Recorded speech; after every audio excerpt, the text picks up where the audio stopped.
ದಕ್ಷಿಣ ಕನ್ನಡ ಜಿಲ್ಲಾ ಕರ್ನಾಟಕ ಬ್ಯಾರಿ ಸಾಹಿತ್ಯ ಅಕಾಡೆಮಿಯ ವತಿಯಿಂದ ಬ್ಯಾರಿ ಲಿಪಿಯನ್ನ ಇಂಗ್ಲಿಷ್ ಲಿಪಿಯೊಂದಿಗೆ ಲಿಪ್ಯಂತರಣ ಮಾಡುವ ನೂತನ ವೆಬ್ಸೈಟ್ನ ಲೋಕಾರ್ಪಣೆ ಕಾರ್ಯಕ್ರಮವು ಮಂಗಳೂರಿನ ಬ್ಯಾರಿ ಸಾಹಿತ್ಯ ಅಕಾಡೆಮಿ ಕಚೇರಿಯಲ್ಲಿ ನಡೆಯಿತು. ಬ್ಯಾರಿ ಲಿಪಿಯ ಪ್ರಪ್ರಥಮ ವೆಬ್ಸೈಟ್ಗೆ ದಕ್ಷಿಣ ಕನ್ನಡ ಬ್ಯಾರಿ ಸಾಹಿತ್ಯ ಅಕಾಡೆಮಿಯ ಅಧ್ಯಕ್ಷ ರಹೀಂ ಉಚ್ಚಿಲವರು ಚಾಲನೆಯನ್ನ ನೀಡಿದ್ರು.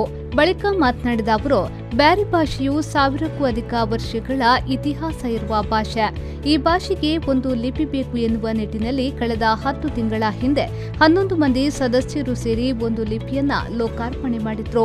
ಅದಾದ ಕೆಲವೇ ತಿಂಗಳುಗಳಲ್ಲಿ ಮಂಗಳೂರಿನ ಸಂತ ಅಲೋಷಿಯಸ್ ಕಾಲೇಜು BCA ತೃತೀಯ ವರ್ಷದ ವಿದ್ಯಾರ್ಥಿಗಳಾದ ಯುಟಿ ಮೊಹಮ್ಮದ್ ಮಶ್ಬೂಕ್ ಹುಸೇನ್, ಕೆಎ ಇಸ್ಮಾಯಿಲ್ ಶಫೀಕ್ ಮತ್ತು ಮೆಲ್ರಾಯ್ ಪಿಂಟು ಸೇರಿ ಬ್ಯಾರಿ ಲಿಪಿ ಇಂಗ್ಲಿಷ್ ಲಿಪಿಯೊಂದಿಗೆ ಲಿಪ್ಯಂತರ ಮಾಡಲು ವೆಬ್ಸೈಟ್ ಅನ್ನು ಯಾವುದೇ ಪ್ರತಿಫಲಾಪೇಕ್ಷೆ ಇಲ್ಲದೆ ಸಿದ್ಧಪಡಿಸಿ ಲೋಕಾರ್ಪಣೆಗೆ ನೀಡಿರುವುದು ಹೆಮ್ಮೆಯ ವಿಚಾರವಾಗಿದೆ ಎಂದವರು ಹೇಳಿದರು. 1000ಕ್ಕಿಂತ ಅಧಿಕ ವರ್ಷದ ಇತಿಹಾಸ ಇರುವಂತಹ ಬ್ಯಾರಿ ಭಾಷೆ ತಮಗೆಲ್ಲರಿಗೆ ಗೊತ್ತಿದೆ. ಸ್ವತಂತ್ರವಾದಂಥ ಒಂದು ಭಾಷೆ. ಕೇವಲ 10 ತಿಂಗಳ ಹಿಂದೆ ನಾವು ಲಾಕ್ಡೌನ್ನ ಸಂದರ್ಭದಲ್ಲಿ ರಾತ್ರಿ ಹಗಲು ಕೆಲಸ ಮಾಡಿ ಈ ಒಂದು ಲಿಪಿ ಸಂಶೋಧನಾ ಸಮಿತಿ ಕೆಲಸ ಮಾಡಿ ನಾವೊಂದು ಲಿಪಿಯನ್ನು ನಾವು ಕಂಡುಹಿಡಿದಿದ್ದೆವು. ಈಗ ಮೊಬೈಲ್ ಮತ್ತು ಕಂಪ್ಯೂಟರ್ ತಂತ್ರಜ್ಞಾನಕ್ಕೆ ಗೂಗಲ್ ಹಾಗೂ ಎಲ್ಲ ಬ್ರೌಸರ್ಗಳ ಮುಖಾಂತರ ಹೊಂದಿಕೊಳ್ಳುವ ರೀತಿಯಲ್ಲಿ ಬ್ಯಾರಿ ಲಿಪಿಯನ್ನು ಇಂಗ್ಲೀಷ್ ಭಾಷೆಗೆ ಲಿಪ್ಯಾಂತರಣ ಒಂದು ಮಾಡುವಂಥ ಅಂತರ್ಜಾಲದ ತಂತ್ರಜ್ಞಾನ ವ್ಯವಸ್ಥೆಯನ್ನು ಇವತ್ತು ನಾವು ಬಿಡುಗಡೆ ಮಾಡಿದ್ದೇವೆ ಅನ್ನುವಂಥದ್ದು ಭಾಳ ಸಂತೋಷದ ವಿಚಾರ.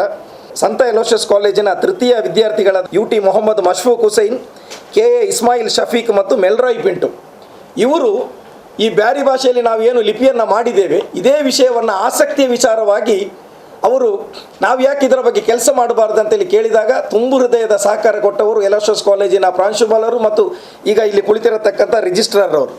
ಬಹುಶಃ ಇವತ್ತು ಏನಾಗಿದೆ ಇದರ ಒಟ್ಟು 90% ಯಶಸ್ಸು ಏನಿದ್ರೂ ಅದು ಆ 3 ವಿದ್ಯಾರ್ಥಿಗಳಿಗೆ ಸಲ್ಲಬೇಕು ಮತ್ತು ಈ ಕಾಲೇಜಿಗೆ ಸಲ್ಲಬೇಕು ಅನ್ನುವಂಥದ್ದನ್ನು ನಾನು ಹೇಳಲಿಕ್ಕೆ ನಾನು ಇಚ್ಛೆ ಪಡ್ತಾ ಇದ್ದೇನೆ. ಈ ವೇಳೆ ಕರ್ನಾಟಕ ಬ್ಯಾರಿ ಸಾಹಿತ್ಯ ಅಕಾಡೆಮಿಯ ರಿಜಿಸ್ಟ್ರಾರ್ ಪೂರ್ಣಿಮಾ, ಸಂತ ಅಲೋಷಿಯಸ್ ಕಾಲೇಜಿನ ರಿಜಿಸ್ಟ್ರಾರ್ ಅಲ್ವಿನ್ ದೇಸಾ ಮತ್ತಿತರರು ಉಪಸ್ಥಿತರಿದ್ದರು.